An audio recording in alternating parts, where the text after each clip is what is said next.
রব্বানা যালামনা আনফুসানা, হে আমার রব, আমি আমার নিজের নফসের উপরে জুলুম করছি। ও আমার যুবক ভাইরা, ও বনি আদমেরা, ও আদমের সন্তানেরা, বাবাই যদি 350 বছর এই দোয়া পড়ে আল্লাহর কাছে কান্নাকাটি কইরা আরাফার ময়দানে আমার আল্লাহ বাবা এবং মায়ের সাক্ষাৎ ঘটাইতে পারে, বাবা এবং মায়ের সাক্ষাৎ মিলাইতে পারে, কেন আল্লাহ তোমারে আমারে মাফ করবে না? চোখের পানি দিয়া আরাফার দিনে চোখের পানি জড়াইয়া আমার মাওলার কাছে দরখাস্ত দাও, মালিক রে, আমি বড় পাপী, আমি বড় গুনাহগার। আল্লাহ, আমার মতো গুনাহগার হয়তো আসমানের নিচে আর কেউ নাই, আমার মতো পাপী হয়তো জমিনের উপরে আর কেউ নাই রে আল্লাহ।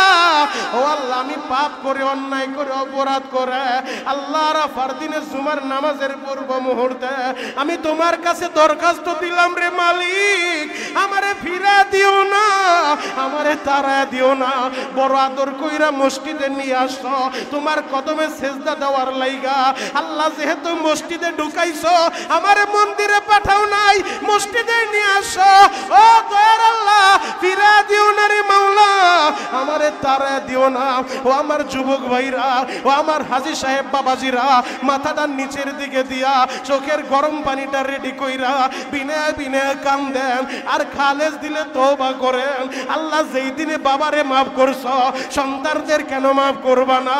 যেই দিনে লক্ষ লক্ষ হাজিরে তুমি মাফ করে দিবা রে মাওলা, কেন তুমি আমাদের মাফ করবা না? আল্লাহ, তুমি আমারও মাফ করো, আমার মা বাবারে মাফ করো। ও মা হারা সন্তানেরা, ও বাপ হারা সন্তানেরা, যার মা বাইচা নাই রে ভাই, যার বাবাই বাইচা নাই, ওই মা বাবার কথা স্মরণ করে কান্না করো আর বলো, আল্লাহ, মা বাবার কবর জান্নাতের বাগান বানায় দাও। এই ঈদের ছুটিতে কত মানুষ গ্রামের বাড়িতে রওনা দিল, আরে প্রতিদিন কত গাড়ি অ্যাক্সিডেন্ট কইরা কত যুবক মারা যাচ্ছে। কয়েকদিন আগে একজন প্রবাসী, সেও তো গাড়ি অ্যাক্সিডেন্ট কইরা দুনিয়া থেকে বিদায় নিল। এখন মা ঘরের দিকে তাকায় আর কান্দে।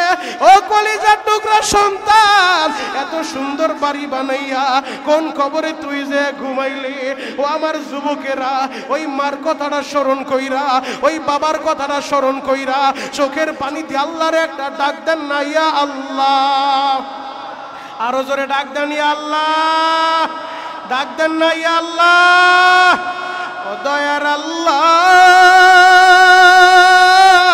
কুদরতের নজর দিয়ে একটা বার তাকা দেখো, ইয়াউমে আরাফা, আরাফার দিনে জুমার নামাজের পূর্ব মুহূর্তে কত দাড়ি পাকা বাজানরা বসে বসে কান্দে রে মালিক, কত কলিজার টুকরা যুবকেরা কান্দে, নাবালেক বেগুনা মাসুমেরা কান্দে। আল্লাহ, একজনের চোখের পানিও যদি কবুল হয়, আমাদের সবাইকে মাফ করে দাও, আমাদের সবাইকে হজ্জে মাবরুর নসিব করে দাও। চিৎকার মেরে বলেন আমিন।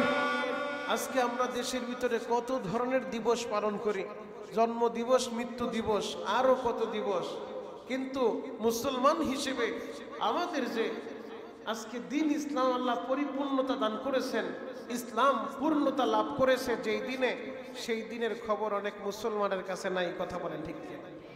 সেই দিনের খবর আমাদের কাছে নাই, অথচ এই দিনে আল্লাহ পাক রব্বুল আলামিন দিনকে পূর্ণাঙ্গতা, পরিপূর্ণতা দান করছেন। সূরা মাইদার 3 নম্বর আয়াতে আল্লাহ পাক রব্বুল আলামিন বলেন, আল ইয়াউমা আকমালতু লাকুম দীনাকুম ওয়া আতমামতু আলাইকুম নি'মাতি ওয়া রাদিতু লাকুমুল ইসলাম দীনা। আজকে আমি তোমাদের উপরে দিনকে পরিপূর্ণতা দান করলাম।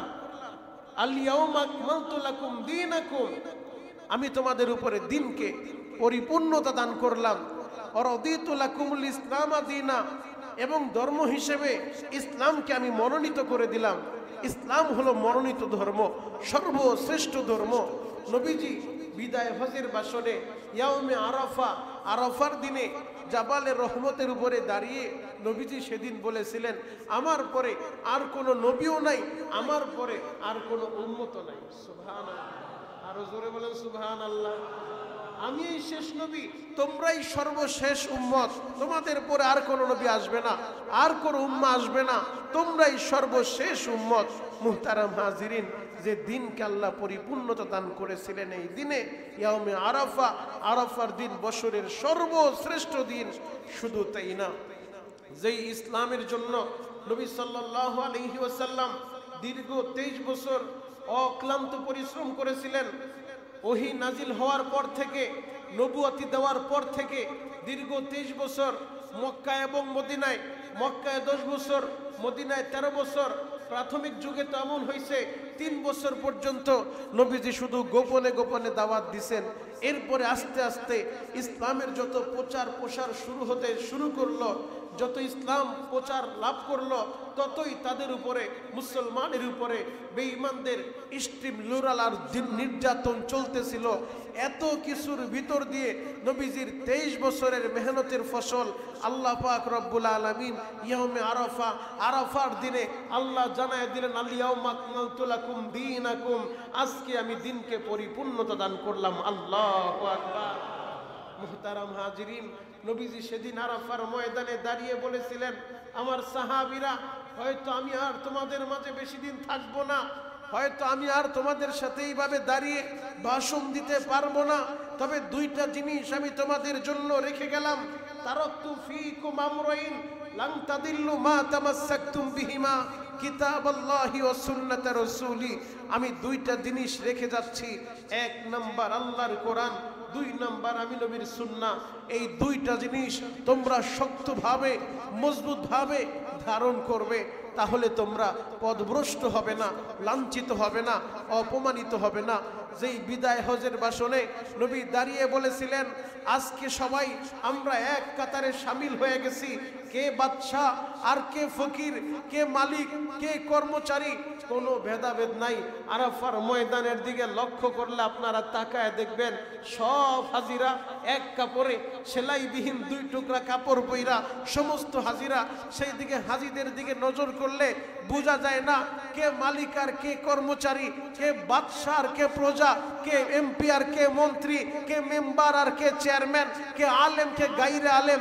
চেহারার দিকে তাকাইলেও বোঝা যায় না, সবার এক রকম, সবার ড্রেস এক রকম, সবাই এক কাতারে শামিল হয়ে আরাফার ময়দানে খোলা আসমানের নিচে দাঁড়ায় আল্লাহর কাছে চোখের পানি জড়াইতে থাকে, রোনা জারি করতে থাকে। আল্লাহ, যে ময়দানে আমাদের বাবা সাইয়্যিদানা আদম এবং আমাদের মা হাওয়া আলাইহিস সালাতু ওয়াস সালাম, যাদেরকে আপনি ক্ষমা করছেন, যাদেরকে আপনি কবুল করছেন, আদমের সন্তানগুলা আরাফার ময়দানে দাঁড়ায় গেছে। আল্লাহ, আপনি আদমের সন্তানদেরকে কবুল করেন, আমাদের খালি ফিরায় দিয়েন না, আমাদের জিন্দেগির গুনাহ মাফ করেন। নবীজি বলেন, এই দিনে আল্লাহ পাক রব্বুল আলামিন যেই পরিমাণ গুনাহগারকে ক্ষমা করে, অন্য কোনো দিন এই পরিমাণ গুনাহগারকে আল্লাহ ক্ষমা করেন। আরো জোরে বলেন। বছরের সর্বশ্রেষ্ঠ দিন, এই দিনে যেই পরিমাণ পাপীকে আল্লাহ ক্ষমা করে দিবে, যেই পরিমাণ জাহান্নামের আসামিকে আল্লাহ জান্নাত দিয়া দিবে, বছরের অন্য কোনো দিনে এই পরিমাণ পাপীকে আল্লাহ ক্ষমা করে না। সেই সর্বশ্রেষ্ঠ দিন আজকের এই দিন। মুহতারাম হাজিরিন, চোখের পানি ঝরিয়ে আল্লাহর কাছে কান্নাকাটি করতে হবে। আল্লাহ যেন আমাদেরকে মাহরুম না করে, আল্লাহ যেন আমাদেরকে কবুল করে নেয়। আরাফার ময়দানে হাজিদের জন্য সর্বোত্তম আমল হলো এই দোয়াটা করা, যেই দোয়া সমস্ত নবীরা করেছে। নবীজি হাদিসে পাকে ইরশাদ করেন, এই দোয়াটা যদি কোনো বান্দা বান্দি 100 বার পাঠ করে, ওই দিনে তার চাইতে আল্লাহর কাছে আর অধিক প্রিয় আমল আর কারো হইতে পারে না। তবে সে ব্যতীত যদি অন্য কেউ আবার এই দোয়াটা 200 বার পড়ে, কেউ 300 বার পড়ে, কেউ 400 বার পড়ে, তার আমলের র্যাঙ্কিং বাড়তে থাকবে। কিন্তু তার চাইতে এই আমলটা যদি 100 বার কেউ না পড়ে, তাহলে দুনিয়ার মধ্যে তার চাইতে ওই দিনে আর আল্লাহর কাছে এত অধিক প্রিয় আর কেউ হইতে পারে না। সে আমলটা হলো লা ইলাহা ইল্লাল্লাহু ওয়াহদাহু লা শারীকা লা, লাহুল মুলকু ওয়া লাহুল হামদ ওয়া হুয়া আলা কুল্লি শাইইন কদির। এই দোয়াটা সমস্ত নবীরা পাঠ করতেন। আরাফার ময়দানে হাজিরা দাঁড়ায় দাঁড়ায় এই দোয়াটা পাঠ করতে থাকে। এই দোয়া 100 বার যেই বান্দা বান্দি তেলাওয়াত করবে, ওই দিনের ভিতরে তার চাইতে অধিক আমল আল্লাহর কাছে আর কারোটা পৌঁছবে না, তার আমলটাই সবচেয়ে বেশি হবে। তবে সে ব্যতীত যদি কেউ 200, 300, 400 বার পড়ে, আল্লাহ আমাদেরকে এই দিনে বেশি বেশি দোয়াটা পাঠ করার তৌফিক দান করুন। সকলে বলেন আমিন। আরো জোরে বলেন আমিন। লা ইলাহা ইল্লাল্লাহু ওয়াহদাহু লা শারীকা লাহু লাহুল মুলকু ওয়া লাহুল হামদ ওয়া হুয়া আলা কুল্লি শাইইন কাদির লা ইলাহা ইল্লাল্লাহু ওয়াহদাহু লা শারীকা লাহু লাহুল মুলকু ওয়া লাহুল হামদ ওয়া হুয়া আলা কুল্লি শাইইন কাদির লা ইলাহা ইল্লাল্লাহু ওয়াহদাহু লা শারীকা লাহু লাহুল মুলকু ওয়া লাহুল হামদ ওয়া হুয়া আলা কুল্লি শাইইন কাদির। আল্লাহ আপনি আমাদের সবাইকে কবুল করে নেন, চিৎকার মেরে বলেন আমিন। জিলহজের 9 তারিখ ফজর থেকে যে তাকবীরে তাশরিক শুরু হয়েছে, মঙ্গলবার 13 তারিখ আসর পর্যন্ত এই তাকবীরে তাশরিকও চলবে। আমরা কোরবানির পশু আলহামদুলিল্লাহ অনেকে ক্রয় করছি, আবার এখনো অনেকে বাকি আছেন ক্রয় করবেন। যাদের উপরে কোরবানি ওয়াজিব হয়েছে তাদের প্রত্যেকের কোরবানি করতে হবে। এই কোরবানিটা কি?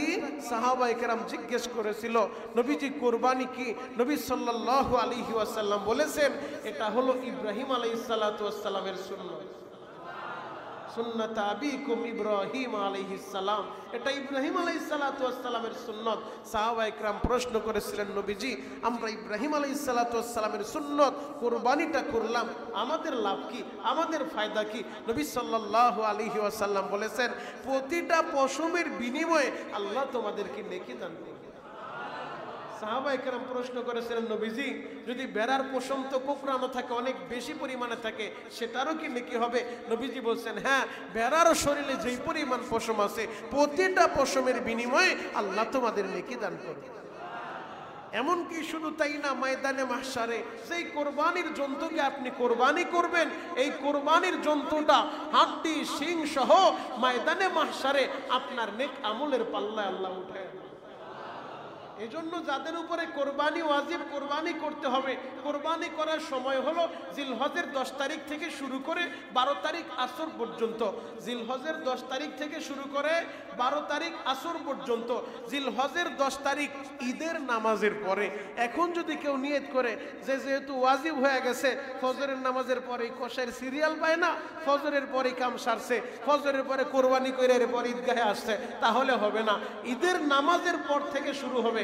ঈদের নামাজ শেষ করে এরপর ইনশাআল্লাহ কোরবানি করবেন। এরপরে শুরু প্রথম দিন বেশি উত্তম, রাত্রিবেলাও করতে পারবেন। তবে রাত্রিবেলা ওলামায়ে কেরাম বলেন রাতের চাইতে দিনের বেলা উত্তম, কারণ রাত্রিবেলা মাকরু কেউ কেউ বলেন। এরপরও যদি আপনি রাত্রিবেলা করতে চান, 10 তারিখ রাত্রিবেলা করতে পারবেন, 11 তারিখ রাত্রিবেলাও যদি করতে চান করতে পারবেন। তবে 12 তারিখ রাত্রিবেলা করলে আর কোরবানি আদায় হবে না, কারণ জিলহজের 10 তারিখ থেকে 12 তারিখ আসর পর্যন্ত, সূর্যাস্তের আগ পর্যন্ত যাদের কাছে নেশাব পরিমাণ মাল থাকবে তাদের প্রত্যেকের উপরে কোরবানি ওয়াজিব। আর যারা ওয়াজিব এই কোরবানি আদায় না করবে, নবীজি বলছেন তারা যেন আমাদের ঈদগাহে না আসে, তাদের ঈদগাহে আসার কোনো দরকার নাই। এজন্য যাদের উপরে ওয়াজিব হয়েছে তাহলে কোরবানি করার দরকার আছে না নাই? আরো জোরে বলেন আছে না নাই?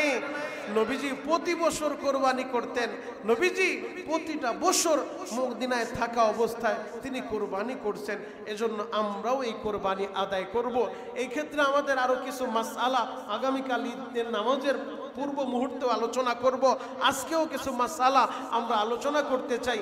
যে অনেকে আছে এই 3 দিনের ভিতরে যাদের কাছে নেশাব পরিমাণ মাল আছে, কোরবানি ওয়াজিব হয়েছে, কিন্তু কোনো কারণবশত সে কোরবানি করে নাই। এমন হয়ে গেছে যে 10 তারিখ, 11 তারিখ, 12 তারিখ এই 3 দিনের একদিনও নেশাব পরিমাণ মালের মালিক সে, কিন্তু কোরবানি করে নাই। তাহলে এই ক্ষেত্রে তার জন্য মাসআলা হলো যে কোনো কারণবশত কোরবানি করতে পারে নাই, তার জন্য মাসআলা হলো সে ভালো মানের একটা পশু ক্রয় করে পুরাটাই দান সদকা করে দিবে, পুরাটাই দান করে দিবে। কোরবানির গোশত নিজে খাইতে পারবে, কিন্তু এটা পুরাটাই সদকা করতে হবে ভালো মানের একটা পশু ক্রয় করে। আবার আরেকটা মাসআলা হলো যে সে 10, 11, 12 এই 3 দিনের ভিতরে পশুও সে ক্রয় করছে, বাজার থেকে ভালো মানের একটা গরুও ক্রয় করছে, পশু ক্রয় করছে, কিন্তু 10 তারিখেও কোরবানি করতে পারে নাই, 11 তারিখেও পারে নাই, 12 তারিখেও আসরের আগে মাগরিবের আগ মুহূর্তে কোরবানি করে নাই। তাহলে সেই ক্ষেত্রে সে কি করবে? সে ওই পশুটাকেই পুরাটাই সদকা করে দিবে। কোরবানির পশু কিনছে কিন্তু সে কোরবানি করতে পারে নাই, তারপরে সে এখন 12 তারিখ মাগরিবের পরে হুজুরের কাছে আসতে, হুজুর 10 তারিখও পারলাম না, 11 তারিখও পারলাম না, 12 তারিখও চলে গেছে, এখন আমি কি করব? পশু তো ক্রয় করছি, কিন্তু আমি এই পশু কোরবানি করতে পারি নাই যে কোনো কারণবশত। তখন তার জন্য মাসালা হলো ওই পশুটা জবাই করার পরে গোশতটা পরিমাপ করবে। ধরেন 1 লক্ষ টাকা দিয়ে সে একটা গরু কিনছে, কিন্তু 12 তারিখ আসর মাগরিবের আগ পর্যন্ত জবাই করতে পারে নাই, কোরবানি করতে পারে নাই, তাহলে সে ওই পশুটা জবাই করবে। জবাই করার পরে গোশতটা পরিমাপ করবে। গোশত পরিমাপ করে 1 লক্ষ টাকা দিয়া গরু কিনছে, এখন গোশত যদি তার 1 লক্ষ টাকার বরাবর না হয়, গোশত হয়েছে ধরেন 80,000 টাকার, আরো 20,000 টাকার তো কম হয়েছে, তাহলে তার জন্য মাসালা হলো পুরাই গোশত সব সদকা করবে, আরো 20,000 টাকা সে সদকা করে দিবে আল্লাহর রাস্তায়। মাসালাটা বুঝছেন আপনারা?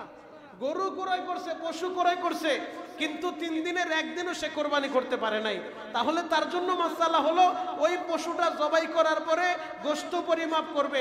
পরিমাপ করে যেই টাকা দিয়া কিনছে ওই টাকার চাইতে বাজার মূল্য অনুযায়ী যদি গোশত কম হয়, তাহলে যত টাকা শর্ট থাকবে ওই টাকাটাও সদকা করে দিতে হবে। আল্লাহ আমাদের বুঝার তৌফিক দান করুক, সকলে বলেন আমিন। এবং কোরবানির ক্ষেত্রে 1 নম্বর যে জিনিসটা সেটা হলো নিয়ত। আল্লাহ দেখবেন আমাদের নিয়ত, যদি নিয়তের ভিতরে কারো গরমিল থাকে, ঝামেলা থাকে, এখনো নিয়তকে পরিশুদ্ধ করেন। এখনো সুযোগ আছে, পাক্কা সাচ্চা, দুনিয়ার কাউকে দেখানোর জন্য না, একজনকে রাজি এবং খুশি করার জন্য। তিনি কে? আরো জোরে বলেন। আল্লাহকে রাজি খুশি করার জন্য। ইন্না সলাতি ওয়া নুসুকি ওয়া মাহইয়ায়া ওয়া মামাতি লিল্লাহি রাব্বিল আলামিন। আমাদের নামাজ, আমাদের কুরবানি, যা কিছু করব তো আল্লাহর জন্য। আমাদের জীবন, আমাদের মরণ আল্লাহর জন্য, তো আমাদের কুরবানি হবে আল্লাহর জন্য। আল্লাহর কাছে কুরবানির গোশতও যাবে না, কুরবানির হাড্ডিও যাবে না, চামড়াও যাবে না। আল্লাহর কাছে আল্লাহ শুধু দেখবে তাকওয়া, আমার বান্দা কেন কুরবানি করছে। আর কুরবানির দিনে আল্লাহর রাস্তায় পশু জবাই করা, রক্ত প্রবাহিত করা ছাড়া ওই দিনের ভিতরে আল্লাহর কাছে উত্তম আর কোনো আমল নাই। ওই দিনে উত্তম আমল হলো আল্লাহর রাস্তায় পশু কোরবানি করে পশুর রক্ত প্রবাহিত করা। ওই রক্ত জমিনের পড়ার আগেই আরশ আজিমের মালিক আল্লাহর দরবারে ওই বান্দার কোরবানি কবুল হয়ে যায়। আর যদি নিয়তের ভিতরে ঝামেলা থাকে, তাহলে কোরবানি আসমানে যাবে না, আরশে যাবে না, গোশত খাওয়া হবে। এজন্য নিয়তকে পরিশুদ্ধ করেন। এখনো সুযোগ আছে যে আল্লাহকে রাজি খুশি করার জন্য, আর কাউকে দেখানোর জন্য না। আমার উপরে কোরবানি ওয়াজিব, আমি ওয়াজিব আদায় করব আল্লাহর খুশির জন্য, আল্লাহর রেজামন্দি হাসিলের জন্য। জাতির পিতা ইব্রাহিম আলাইহিস সালাতু ওয়াস সালাম সন্তানকে জবাই করতে নিছে, কোরবানি করতে নিছে আল্লাহকে রাজি খুশি করার জন্য। শয়তানও ধোঁকা দিয়া তাকে বিরত করতে পারে নাই। যেই হজের আমল পোলাটাই সাজাইছেন 3 জনের মাধ্যমে। একজন হলেন ইব্রাহিম আলাইহিস সালাতু ওয়াস সালাম, একজন হলেন তার বিবি মা হাজের আলাইহিস সালাতু ওয়াস সালাম, আরেকজন হলেন তাদের কলিজার টুকরা সন্তান ইসমাইল আলাইহিস সালাতু ওয়াস সালাম। এই 3 জনের মাধ্যমে আল্লাহ হজের বিধানটা সাজাইছেন। সুবহানাল্লাহ। আরো জোরে বলেন। হাজিরা সাই করে, ইন্না সাফা ওয়াল মারওয়াতা মিন শাআইরিল্লাহ। হাজিরাতে সাফা থেকে মারওয়ায় দৌড় মারে, মারওয়া থেকে সাফায় দৌড় মারে। কেন এই দৌড়াদৌড়িটা করছে? মা হাজেরা কলিজার টুকরা সন্তান ইসমাইলকে রাইখা, যেই মুহূর্তে মনে হচ্ছিল ইসমাইল মনে হয় আর বাঁচবে না, খাবার নাই, পানি নাই, স্তনের দুধ নাই, মায়ের মুখটাও শুকায় গেছে, মাঝে নিজের জিহ্বাটাও ছেলের মুখে দিয়া একটু ছেলের মুখটা ভিজাবে, এই সুযোগটাও ছিল না। মা হাজেরার জিহ্বাটাও শুকায় গেছে, স্তন শুকায় গেছে, খাবার নাই, পানি নাই, আশেপাশে বাড়িঘর নাই, কোনো বাড়ি থেকে একটু পানির ব্যবস্থা করবে সেই সুযোগটাও নাই। মরুভূমি এলাকা, আশেপাশে নদী নালা খালবিলও নাই, কোত্থেকে পানি সংগ্রহ করবে? সর্বশেষ আশা যখন ছাইরা দিছে, ওই মুহূর্তে কলিজার টুকরা ইসমাইলকে শোয়া পাগলের মতো একটা দৌড় মারছে, সাফা পাহাড়ের উপরে উঠা গেছে। সাফা পাহাড়ে উঠা মারওয়ার দিকে তাকাইছে, দেখে মরুভূমির মাঝখানে বালু যখন চিকচিক করতেছিল, মনে হচ্ছিল মারওয়া পাহাড়ে পানি দেখা যায়। পাগলের মতো একটা দৌড় মারছে, আবার সন্তানের দিকে তাকায়, তখন তো বাইতুল আজকের এই পবিত্র দিনে ইয়াউমে আরাফার এই দিনে আল্লাহ জিলহজের 9 তারিখ আপনি আমাদের মাহরুম কইরেন না। যেই দিনটা দিনের ভিতরে সর্বশ্রেষ্ঠ দিন, বছরের সর্বশ্রেষ্ঠ দিন। আল ইয়াউমা আকমালতু লাকুম দীনাকুম ওয়া আতমামতু আলাইকুম নি'মাতি ওয়া রাদিতু লাকুমুল ইসলাম দীনা। যে দিনের ভিতরে আপনি ধর্মকে পরিপূর্ণতা দান করছেন, নিয়ামত পরিপূর্ণ করছেন, ধর্ম হিসেবে ইসলাম আমাদের জন্য মনোনীত করছেন। আল্লাহ সর্বশ্রেষ্ঠ দিনে আমাদের বাবা আদমকে আপনি কবুল করছেন, আমাদের মা হাওয়াকে কবুল করছেন। 350 বছর একজন আরেকজনের সাথে সাক্ষাৎ নাই, জান্নাত থেকে দুনিয়ায় নামাইছেন। বাবারে নামায় দিয়েছেন শ্রীলঙ্কায়, মা হাওয়ারে নামাইছেন জেদ্দায়। 350 বছর কেউ কারো সাক্ষাৎ পায় নাই, কেউ কারো দেখা পায় নাই। পাগলের মতো শুধু চোখের পানি জড়াইছে। আর বাবার হালত তো এমন ছিল, বাবা শুধু এই দোয়াটা পড়ে পড়ে কান্না করতেন, রব্বানা যালামনা আনফুসানা ওয়া ইল্লাম তাগফির লানা ওয়া তারহামনা লানাকুনান্না মিনাল খাসিরিন। রব্বানা যালামনা আনফুসানা, রব্বানা যালামনা আনফুসানা। হে আমার রব, আমি আমার নিজের নফসের উপরে জুলুম করছি। ও আমার যুবক ভাইরা, ও বনি আদমেরা, ও আদমের সন্তানেরা, বাবাই যদি 350 বছর এই দোয়া পড়ে আল্লাহর কাছে কান্নাকাটি কইরা আরাফার ময়দানে আমার আল্লাহ বাবা এবং মায়ের সাক্ষাৎ ঘটাইতে পারে, বাবা এবং মায়ের সাক্ষাৎ মিলাইতে পারে, কেন আল্লাহ তোমারে আমারে মাফ করবে না? চোখের পানি দিয়া আরাফার দিনে চোখের পানি জড়াইয়া আমার মাওলার কাছে দরখাস্ত দাও, মালিক রে আমি বড় পাপী, আমি বড় গুনাহগার। আল্লাহ আমার মতো গুনাহগার হয়তো আসমানের নিচে আর কেউ নাই, আমার মতো পাপী হয়তো জমিনের উপরে আর কেউ নাই রে আল্লাহ। ও আল্লাহ, আমি পাপ করে, অন্যায় করে, অপরাধ করে আল্লাহ আরাফার দিনে জুমার নামাজের পূর্ব মুহূর্তে আমি তোমার কাছে দরখাস্ত দিলাম রে মালিক, আমারে ফিরা দিও না, আমারে তাড়া দিও না। বড় আদর কইরা মসজিদে নিয়ে আসো তোমার কদমে সেজদা দেওয়ার লাইগা। আল্লাহ যেহেতু মসজিদে ঢুকাইছো, আমারে মন্দিরে পাঠাও নাই, মসজিদে নিয়ে আসো। ও দয়ার আল্লাহ, ফিরা দিও না রে মাওলা, আমারে তাড়া দিও না। ও আমার যুবক ভাইরা, ও আমার হাজী সাহেব বাবাজিরা, মাথাটা নিচের দিকে দিয়া চোখের গরম পানিটা রেডি কইরা বিনা বিনা কান্দেন আর খালেস দিলে তওবা করেন। আল্লাহ যেই দিনে বাবারে মাফ করছো, সন্তানদের কেন মাফ করবা না? যেই দিনে লক্ষ লক্ষ হাজিরে তুমি মাফ করে দিবা রে মাওলা, কেন তুমি আমাদের মাফ করবা না? আল্লাহ তুমি আমারও মাফ করো, আমার মা বাবারে মাফ করো। ও মা হারা সন্তানেরা, ও বাবারা সন্তানেরা, যার মা বাইচা নাই রে ভাই, যার বাবাই বাইচা নাই, ওই মা বাবার কথা স্মরণ করে কান্না করো আর বলো আল্লাহ মা বাবার কবর জান্নাতের বাগান বানায় দাও। এই ঈদের ছুটিতে কত মানুষ গ্রামের বাড়িতে রওনা দিল, আহারে প্রতিদিন কত গাড়ি অ্যাক্সিডেন্ট কইরা কত যুবক মারা যাচ্ছে। কয়েকদিন আগে একজন প্রবাসী, সেও তো গাড়ি অ্যাক্সিডেন্ট কইরা দুনিয়া থেকে বিদায় নিল। এখন মা ঘরের দিকে তাকায় আর কান্দে, ও কলিজার টুকরা সন্তান, এত সুন্দর বাড়ি বানাইয়া কোন কবরে তুই যে ঘুমাইলি? ও আমার যুবকেরা, ওই মার কথাটা স্মরণ কইরা, ওই বাবার কথাটা স্মরণ কইরা চোখের পানি দিয়ে আল্লাহর একটা ডাক দেন না, ইয়া আল্লাহ। আরো জোরে ডাক দেন, ইয়া আল্লাহ। ডাক দেন না, ইয়া আল্লাহ। ও দয়ার আল্লাহ, কুদরতের নজর দিয়ে একটা বার তাকা দেখো, ইয়াউমে আরাফা, আরাফার দিনে জুমার নামাজের পূর্ব মুহূর্তে কত দাড়ি পাকা বাজানরা বসে বসে কান্দে রে মালিক, কত কলিজার টুকরা যুবকেরা কান্দে, নাবালেক বেগুনা মাসুমেরা কান্দে। আল্লাহ একজনের চোখের পানিও যদি কবুল হয়, আমাদের সবাইকে মাফ করে দাও, আমাদের সবাইকে হজ্জে মাবরুর নসিব করে দাও। চিৎকার মেরে বলেন আমিন। আল্লাহ আমাদের সবাইকে হজ্জে আকবর নসিব করো, চিৎকার মেরে বলেন আমিন। হজ্জে মাবরুর নসিব করো, চিৎকার মেরে বলেন আমিন। আল্লাহ আমাদের কোরবানি কবুল করেন, সকলে বলেন আমিন। আল্লাহ আমার ভাই যারা কোরবানির পশু ক্রয় করছে এদের সকলের কোরবানি আপনি কবুল করে নেন আল্লাহ। যাদের অ্যাবিলিটি নাই, মনে বড় কষ্ট হুজুর কোরবানি করতে মন চায় তো আমার তো অ্যাবিলিটি নাই, আল্লাহ আমার ওই ভাইদেরকে আপনি সুযোগ করে দেন, আগামীতে তারাও যেন কোরবানি করতে পারে। চিৎকার মেরে বলেন আমিন। আল্লাহ পাক রব্বুল আলামিন আমাদের সবাইকে কবুল করুক।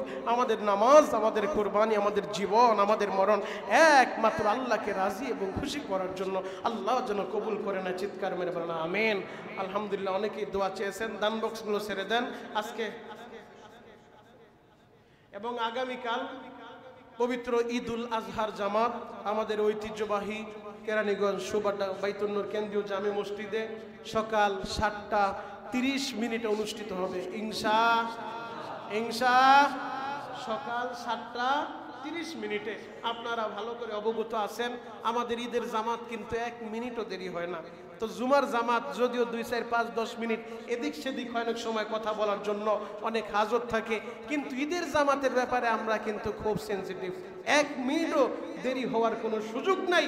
এজন্য ইনশাআল্লাহ আপনারা একটু আগে আগে আসার চেষ্টা করবেন। 6:30টার দিক থেকে বয়ান শুরু হবে। জাস্ট 7:30 আমাদের ঈদুল আজহার জামাত অনুষ্ঠিত হবে ইনশাআল্লাহ। আল্লাহ পাক রব্বুল আলামিন আমাদেরকে কবুল করুক, সকলে বলেন আমিন। দান বক্স ছেড়ে দেন সকলেই আমিন। রব্বানা যালামনা আনফুসানা ওয়া ইল্লাম তাগফির লানা ওয়া তারহামনা লানাকুনান্না মিনাল খাসিরিন। রব্বানা যালামনা আনফুসানা রব্বানা যালামনা আনফুসানা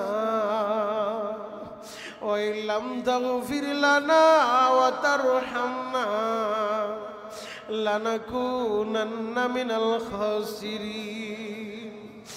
রব্বুল আলামিন কুদরতের নজর দিয়ে একটাবার তাকায় দেখেন আল্লাহ, আমি গুনাহগার আপনার দামি বান্দাদেরকে নিয়া ইয়াউমে আরাফার দিনে জুমার নামাজের পূর্ব মুহূর্তে আপনার শাহী দরবারে ভিক্ষুকের মতো 2টা হাত তুলে দিয়েছি। রব্বুল আলামিন গুনাহগার বইলা আবার ঘাড় ধাক্কা দিয়া তারা দিয়ে নারে মালিক, আল্লাহ গুনাহগার বইলা আপনি আমাদেরকে যদি তারা দেন আমরা কোথায় যাব? আমরা কার কাছে যাব রে মালিক?